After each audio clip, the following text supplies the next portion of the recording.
हर रोज एक नई कहानी देखने के लिए चैनल को सब्सक्राइब करें और बेल आइकन दबाना ना भूलें। हर्ष शुरू से ही बहुत कूल और फन लविंग इंसान था, जिसे अपने में ही रहना और अपने आप में ही जीना बहुत पसंद था। उसकी नेहा नाम की बीवी थी और वो उसे बहुत प्यार करता था। वैसे तो नेहा बहुत अच्छी थी, लेकिन उसमें एक कमी थी जो हर्ष को बहुत बुरी लगती थी। वो ये कि वो पेट लवर थी। उसे जानवरों से बहुत प्यार था। वो जहाँ भी जानवर देखती, हर्ष का हाथ छोड़कर उसे पुचकारने पहुँच जाती। और हर्ष को कुत्तों से सख्त नफरत थी। ऐसे ही एक बार दोनों पार्क में टहल रहे होते हैं, तभी वहाँ नेहा को एक कुत्ता दिखाई देता है और वो हर्ष का हाथ छोड़कर उसके पास जाकर उसे गोद में उठाकर कहती है, अले अले मेरा बच्चा, भूख लगी है। आपको कौन छोड़ गया बेबी यहाँ पर? तभी हर्ष भागकर उसके पास आता है और उसे कहता है, नेहू छोड़ इसे, पता नहीं किसका कुत्ता है, कोई छोड़ गया होगा, तभी तो देख कितना गंदा है। नेहा प्यार से हर्ष की तरफ देखती है और हर्ष पहचान जाता है कि अब उसे इस कुत्ते को घर लेकर जाना ही पड़ेगा। जिसके बाद नेहा और हर्ष मिलकर उस कुत्ते को अपने घर लेकर आते हैं और घर आकर हर्ष नेहा से कहता है, देख तू इसे ले आई, लेकिन ये यहाँ बस कुछ दिन रहेगा जब तक इसके मालिक नहीं मिल जाते। ठीक है हर्ष, इसके मालिक के मिलते ही हम इसे छोड़ आएंगे। ठीक है, चलो अब तुम इसको नहला धुला दो, तब तक मैं इसके लिए कोई अच्छा नाम सोचती हूँ। तू पागल हो गई है क्या नेहा? मैं और इस कुत्ते को नहलाऊं? तुझे पता भी है कि मुझे कुत्तों से कितना डर लगता है। एक बार एक बच्चे के कुत्ते ने, मेरा मतलब है कि कुत्ते के बच्चे ने मेरी स्कूल में निक्कर पकड़ ली थी और मैं पूरे स्कूल में नंगा दौड़ा था। तू ही नहला इसे। बेबी ये एक मेल है, अब एक फीमेल मेल डॉग को नहलाते हुए कितनी गंदी लगेगी, समझो ना। पता नहीं मेरी कुत्ता पालने वाली बीवी मुझे और कितने कुत्तों से कटवा कर मानेगी। नेहा फिर से प्यार से हर्ष को देखती है और हर्ष को जबरदस्ती उस कुत्ते को नहलाना पड़ता है। हर्ष उससे दूर दूर रहता और नेहा उसका जमकर ख्याल रखती। नेहा उसका नाम प्यार से मिठाई रखती है। ऐसे ही दिन बीतते हैं और एक दिन नेहा कमरे से परेशान होकर ड्राइंग रूम में हर्ष के पास आकर कहती है, सुनो। हाँ सुन रहा हूँ, भोको। क्या? मेरा मतलब है बोलो, क्या हुआ? मुझे तुम्हें एक जरूरी बात बतानी है। अगर तुम इसको लीगली अडॉप्ट करने की सोच रही हो तो सोचना भी मत। तुमको कुत्ते पालने हैं पालो, पर इसकी मालकिन का पता करके इसे वापस करो। लेकिन इसे पापा से बचा कर रखना, उनको कुत्तों से एलर्जी है। कुत्ते देखते ही उनको छींकें आने लगती हैं। वही तो बता रही हूँ, ससुर जी का कॉल आया था, वो घर आ रहे हैं, रास्ते में है, किसी भी वक्त आते ही होंगे। क्या? और ये तुम मुझे अब बता रही हो? कुत्ता छुपाओ जल्दी। अरे वो है कहाँ? मिठाई मिठाई। दोनों मिलकर मिठाई को ढूंढने लगते हैं। तभी डोरबेल बजती है और दोनों कई देर में दरवाजा खोलते हैं और नेहा का ससुर बोलता है, अरे नेहा, हर्ष, ये क्या इतनी देर क्यों लगाई दरवाजा खोलने में? मैं कुछ दिन हरिद्वार क्या गया, तुम दोनों ने मुझे घर से निकालने का इंतजाम तो नहीं कर दिया ना? और तुमको दोनों को कैसे पता कि मैं मिठाई लाया हूँ जो तुम दोनों मिठाई मिठाई कर रहे हो? नेहा और हर्ष की आवाज सुनकर तो आलसी मिठाई बाहर नहीं आता, लेकिन मिठाई की खुशबू से मिठाई बाहर आने लगता है और उसके आसपास होने की वजह से वर्धन को छींकें आने लगती है। और हर्ष धीरे से नेहा के कान में कहता है, नेटवर्क आ रहे हैं, लगता है टावर पास ही है। मतलब? अरे मेरा मतलब पापा को छींक आई, मतलब मिठाई पास है, तलाशो उसे।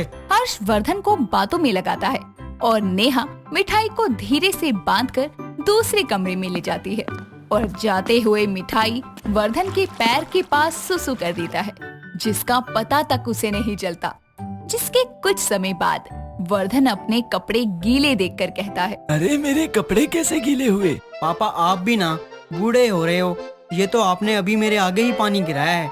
चलो आप फ्रेश हो लो, फिर साथ में खाना खाएंगे। सब थोड़ी देर बाद साथ खाना खाते हैं और सोने चले जाते हैं। जिसके बाद नेहा और हर्ष मिठाई के पोस्टर लगाने चुपके से रात को गलियों में निकल जाते हैं। और कुछ घंटों बाद जब वो घर आते हैं तो मिठाई को कहीं ना पाकर नेहा कहती है, हर्ष, मिठाई कहीं मिल नहीं रहा। अरे यहीं कहीं होगा। अच्छे से देखा, कहीं नहीं है। ओह शिट, कहीं पापा के पास तो। इतना कहकर दोनों भाग कर जाते हैं और वर्धन के कमरे में देखते हैं तो मिठाई वर्धन के बगल में बेड पर सो रहा होता है और वर्धन उस पर अपना हाथ रखकर कहता है, शांति, तुम मुझे छोड़कर तो दुनिया से चली गई, लेकिन फिर भी लगता है कि तुम मेरे आसपास ही हो। तुम्हारी ये रेशमी बाल अजय। चीखते हुए वर्धन जाग जाता है और अपने बगल में कुत्ते को देखकर कहता है, अच्छे, ये क्या है? पापा, मिठाई। मिठाई खाई तो थी शाम को खाने में, ये बताओ ये क्या है? पापा यही है मिठाई, यानी हमारा पालतू कुत्ता। तो मेरी बहू कुत्ता पालने वाली है? अच्छी, हटाओ इसे। पापा बस कुछ दिन की बात है, इसके मालिक के मिलते ही हम इसे वापस छोड़ आएंगे। ठीक है, लेकिन बस 2 दिन। मुझे फिर ये मिठाई घर के बाहर चाहिए और ध्यान रहे ये मेरे आसपास भी ना आए। इतना कहकर नेहा और हर्ष उसे वर्धन के कमरे से ले जाते हैं। दिन बीतते हैं और धीरे धीरे हर्ष को मिठाई अच्छा लगने लगता है और एक दिन हर्ष की तबीयत खराब होने पर हर्ष वर्धन से कहता है, पापा, आप प्लीज मिठाई को वॉक पर ले जाओ, वरना ये घर गंदा करेगा। मैं क्यों? तू बहू को बोल, वो ले जाएगी। पापा, वो बाहर गई है, उसे टाइम लगेगा, प्लीज। हाँ, यही तो काम है एक बूढ़े बाप का। अब बच्चों के कुत्तों को घुमाओ, चला दे चैन डालकर उसके गले में। इतने में अपनी एलर्जी की दवाई खा लेता हूँ। वर्धन मिठाई को लेकर वॉक पर जाता है और रास्ते में कोई गुंडा वर्धन का मोबाइल छीनने की कोशिश करता है, लेकिन मिठाई उसे काट लेता है और गुंडा डर कर भाग जाता है। ये सब देखकर वर्धन मिठाई को सहला कर कहता है, ओए मिठाई, तू तो बड़ी काम की चीज है। चल बता, अंडे खाएगा? वर्धन उसके साथ घूमता है और उसे अंडे खिलाता है। समय बीतता है, उनको काफी देर हो जाती है। हर्ष और नेहा घर पर परेशान हो रहे होते हैं और दोनों को घर आते देखकर नेहा कहती है, इतनी देर कैसे कर दी पापा, देखो कौन आया है। तभी वर्धन देखता है कि मिठाई का असली मालिक उसे लेने आ गया है। मिठाई भी वर्धन से अपनी बेल्ट छुड़वाकर अंकित को प्यार करने लगता है और अंकित सबसे कहता है, माफ करना, अगर इसने आप सबको परेशान किया हो तो। ये अक्सर बेल्ट छोड़कर भाग जाता है। वो तो मैंने आपका पोस्टर देखा और मैं इसे लेने आ गया। अच्छा जी, चलता हूँ। अंकित मिठाई को लेकर चला जाता है, लेकिन उसके बाद वर्धन और नेहा दोनों उदास हो जाते हैं और एक दिन वर्धन हर्ष के पास आकर कहता है, बेटा, जब से मिठाई गया है नेहा बहुत परेशान और उदास है। मैं सोच रहा था कि कल उसका जन्मदिन है, हम उसके लिए एक कुत्ता ले आते हैं। मेरा क्या है, मैं तो एलर्जी की दवाई खा लूंगा, पर कुत्ते के आने से मेरी कुत्ता पालने वाली बहू खुश हो जाएगी। नेहा भी खुश हो जाएगी और आप भी। मैं जानता हूँ कि आपको भी उससे लगाव हो गया था। पापा, आपका आइडिया अच्छा है, चलो एक अच्छे से कुत्ते को अडॉप्ट करके लाते हैं और आपकी कुत्ता पालने वाली बहू को खुश करते हैं। अगले दिन जब नेहा सोकर जागती है तो हर्ष और वर्धन उसे एक छोटा सा कुत्ता गिफ्ट करते हैं। उसे देखकर नेहा की खुशी का ठिकाना नहीं रहता और नेहा गले लगने के लिए हर्ष और कुत्ते की तरफ आती है और हर्ष कुत्ते को नीचे रखकर बाहें फैलाता है और नेहा हर्ष की जगह कुत्ते को गले लगा लेती है और उसे देखकर वर्धन कहता है, मेरी कुत्ता पालने वाली बहू भी कमाल ही है। सुहानी लाल कलर के प्यारे से ड्रेस को पहने हुए सज धज कर रेस्टोरेंट में टेबल पर राज का इंतजार करते हुए खुद से बोलती है, आज मैं राज को अपने दिल की बात बता दूंगी कि मैं उससे कितना प्यार करती हूँ। मैंने देखा है उसकी आंखों में कि वो भी मुझे बहुत प्यार करता है। सुहानी ये सब बोल ही रही होती है कि तभी राज सामने से चलकर आ रहा होता है और सुहानी को लाल ड्रेस में सजा हुआ देखकर राज उसे निहारता रह जाता है और सुहानी उसके पास आकर बोलती है, अरे देखते ही रहोगे अब कि चलोगे भी। देखो मैंने तुम्हारे लिए कितना कुछ ऑर्डर किया है। सुहानी उसे चेयर पर बैठा देती है, जिसके बाद वो उसे ऑर्डर किया हुआ खाना अपने हाथों से सर्व करती है। राज खाना खाते हुए सुहानी को देखने लगता है कि तभी सुहानी एक बार फिर उससे बोलती है, तो बताओ कैसा लगा? मैंने सब कुछ तुम्हारा फेवरेट ऑर्डर किया था, तुम्हें ये सब पसंद है ना? हाँ, थैंक यू सुहानी। काश राज तुम एक बार पूछ तो लेते कि मैंने तुम्हें यहाँ क्यों बुलाया है। आज स्पेशल तुम्हारे लिए मैंने रेड कलर का सूट पहना और तुमने तारीफ भी नहीं की। सुहानी, खा लिया मैंने, चलें घर अब। अरे ये तो बताओ कि मैं इस सूट में कैसी लग रही हूँ? तुम जो भी पहनो सब कुछ तुम पर बहुत अच्छा लगता है। राज जैसे ही खाना खाकर टेबल से उठता है, सुहानी उसके करीब जाकर उसे बोलती है। वो राज, मैं तुमसे बहुत प्यार करती हूँ, मैं तुमसे शादी भी करना चाहती हूँ। I really really love you. Suhani की बात सुनकर राज बात को टालने की कोशिश करते हुए उससे बोलता है। सुहानी, रात काफी हो गई है, चलो मैं तुम्हें घर ड्रॉप कर दूं। मैंने तुमसे कुछ कहा था ना, कुछ पूछा था, तुम मेरी बात का जवाब नहीं दे रहे हो और उसे टाल रहे हो। मैंने तुम्हारी आंखों में देखा है कि तुम मुझे बहुत चाहते हो, फिर मुझे खुद से दूर क्यों कर रहे हो राज? कुछ नहीं है, घर चलो, तुम्हारी माँ परेशान हो रही होंगी। वो कहते हैं ना, जब हमें किसी से प्यार होता है तो हम उसकी आंखें पढ़ सकते हैं। सुहानी ये जानती थी कि राज भी उससे प्यार करता है, फिर वो क्या वजह है जो उसे सुहानी से दूर होना पड़ा। राज सुहानी को अपनी कार में बैठाकर उसके घर ड्रॉप करता है, जहाँ रूपाली बोलती है। अरे सुहानी, आ गई बेटा तू? आओ राज बेटा, तुम दोनों बैठो, मैं तुम्हारे लिए पानी लेकर आती हूँ। नहीं आंटी जी, मैं जरा जल्दी में हूँ, फिर कभी। राज के जाने के बाद रूपाली किचन में जाकर रोते हुए खुद से बोलती है। हे भगवान, और क्या क्या देखना बाकी रह गया। आज अगर मेरा बेटा संभव जिंदा होता तो मेरी बहू की आज ये हालत ना होती, ना वो विधवा होती, ना उसे सदमा लगता, और ना ही आज वो खुद को कुंवारी समझती। उसे तो ये भी याद नहीं है कि मैं उसकी माँ नहीं सास हूँ। आखिर रूपाली कौन से पलों को याद कर रही है? आइए जानने के लिए कहानी में थोड़ा पीछे की तरफ बढ़ते हैं। सुहानी और राज कॉलेज में एक साथ पढ़ते थे। रोज की तरह वो दोनों बातें कर रहे होते हैं, जहाँ राज बोलता है। यार सुहानी, ये मल्टी कलर की ड्रेस तुम पर बहुत जच रही है, अच्छी लग रही हो आज तुम। अरे राज कब बताएगा इसे कि तू इसे कितना प्यार करने लगा है? थैंक यू राज, तुम्हें तो पता ही है कि मुझे रंगों से कितना प्यार है। फिर हमारी जिंदगी रंगों के बिना कितनी अधूरी है। तुम तो जानते ही हो कि रंगों के बिना कोई जिंदगी नहीं होती। दोनों बातें कर ही रहे होते हैं कि तभी उस कॉलेज में न्यू एडमिशन लिए संभव नाम का लड़का आता है और उनसे बोलता है। हेलो गाइस, मेरा नाम संभव है और मैं इस कॉलेज में नया हूँ। क्या आप ये मेरे को रूम नंबर बता सकते हैं कहाँ पे होगा? संभव को देखकर सुहानी को उससे पहली नजर में ही प्यार हो जाता है और वो बोलती है। जी हाँ, आइए मेरे साथ, मैं दिखा देती हूँ आपको क्लास। सुहानी उसे क्लास तक पहुँचा देती है, जिसके बाद वो दोनों कुछ ही वक्त में दोस्त बन जाते हैं और उनकी ये दोस्ती गुजरते वक्त के साथ प्यार में बदल जाती है। एक दिन संभव रोज लिए हुए उसे प्रपोज करते हुए बोलता है। सुहानी, आई रियली लव यू। मैं अपनी पूरी जिंदगी तुम्हारे साथ बिताना चाहता हूँ। मैं तुमसे शादी करना चाहता हूँ। संभव की बात सुनकर सुहानी के आंखों में आंसू आ जाते हैं और वो उसके गले लग जाती है। सुहानी का दुनिया में कोई और ना होने के कारण संभव एक मंदिर में अपनी माँ की मंजूरी से उससे शादी कर लेता है, जिसके बाद वो घर आते हैं, जहाँ रूपाली बोलती है। सुहानी बेटा, इस कलश को पैर मारकर अंदर आ जा। जी सासू माँ। सुहानी बेटा, तूने शायद ध्यान नहीं दिया, मैंने तुझे बहू नहीं बल्कि बेटी कहकर पुकारा है। आज से मैं तेरी माँ हूँ और तू मेरी बेटी, ठीक उसी तरह जैसे संभव मेरा बेटा है। थैंक यू माँ जी, मैंने अपनी माँ को कभी नहीं देखा, लेकिन आज आपको देखकर ऐसा लग रहा है कि अगर मेरी माँ होती तो वो भी मुझे इतना ही प्यार देती।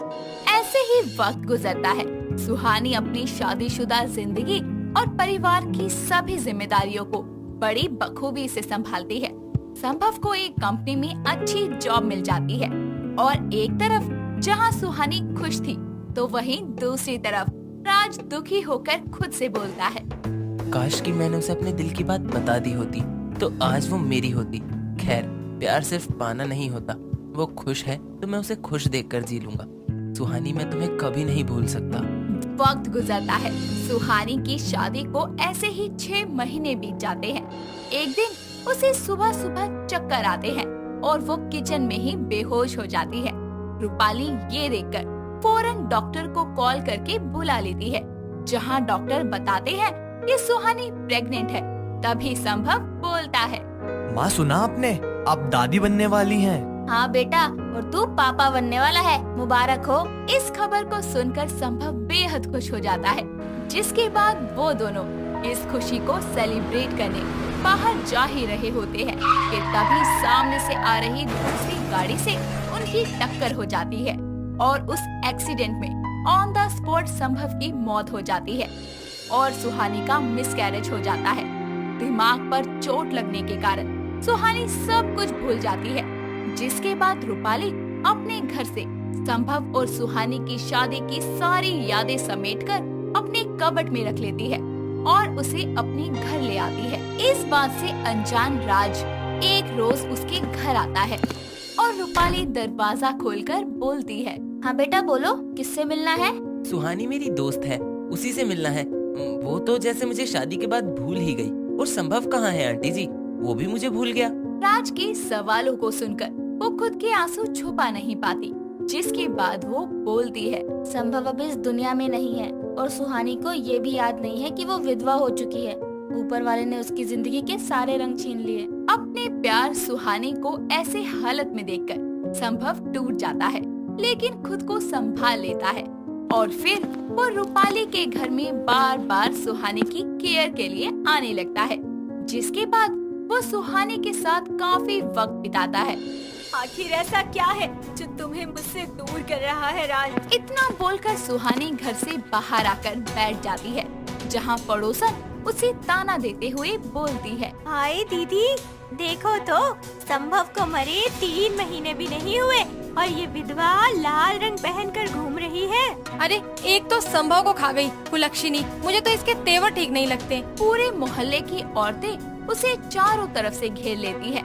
ये सब देखकर रूपाली राज को कॉल करके बुलाती है और राज उनके बीच में आकर बोलता है, हटो सब के सब, ये क्या कर रहे हो आप सब? एक औरत होकर भी आप लोग एक दूसरी औरत पर हाथ उठा रहे हो। शर्म आनी चाहिए आप सबको। अरे शर्म कर, विधवा है तू, क्या सुहागनों की तरह लाल रंग पहनकर घूम रही है? राज की बात का उन पर कोई असर नहीं होता, लेकिन विधवा शब्द सुनकर सुहानी को सब कुछ याद आता है, जिसके बाद रूपाली भागते हुए घर के अंदर से सिंदूर की डब्बी लेकर आती है और राज से बोलती है, राज, ये सिंदूर उसकी मांग में भर दे। ये समाज ऐसा ही है, विधवा के साथ हमेशा ऐसा ही बर्ताव होता आया है। इन सब का मुंह बंद करने का यही एक तरीका है। रूपाली की बात सुनकर राज उसकी मांग में सिंदूर भरता है और बोलता है, विधवा थी ना, लो हो गई फिर से ये सुहागन। चली जाओ अब आप सब, वरना मजबूरन मुझे पुलिस को बुलाना पड़ेगा। सभी वहाँ से चली जाती हैं और राज उसे बोलता है, तुम्हें क्या लगता है कि मुझे तुमसे प्यार नहीं, कॉलेज के वक्त से चाहता था तुम्हें, लेकिन कह नहीं पाया। आज तुम मेरी सुहागन बन गई। मुझे सब कुछ याद आ गया है कि मैं एक विधवा हूँ, लेकिन आज एक बार फिर से मैं सुहागन हो गई। अरे मैं इस बात से इनकार नहीं कर सकती कि मैं तुमसे प्यार करने लगी हूँ। अगर संभव मुझे छोड़ के चले गए तो इसका मतलब ये नहीं कि मेरी जिंदगी से सारे रंग और खुशियाँ ही चले गए। नहीं, ऐसा बिल्कुल नहीं है, मुझे भी जीने का हक है। सुहानी अपने मन की बात उसे बताती है, जिसके बाद दोनों एक दूसरे से गले मिलते हैं और रूपाली दोनों को आशीर्वाद देती है। इसी के साथ ये कहानी यहाँ खत्म होती है। दोस्तों, अगर आपको ये कहानी पसंद आई तो इसे लाइक करें, शेयर करें और कमेंट करके बताएं कि कहानी में आपको सबसे अच्छा क्या लगा।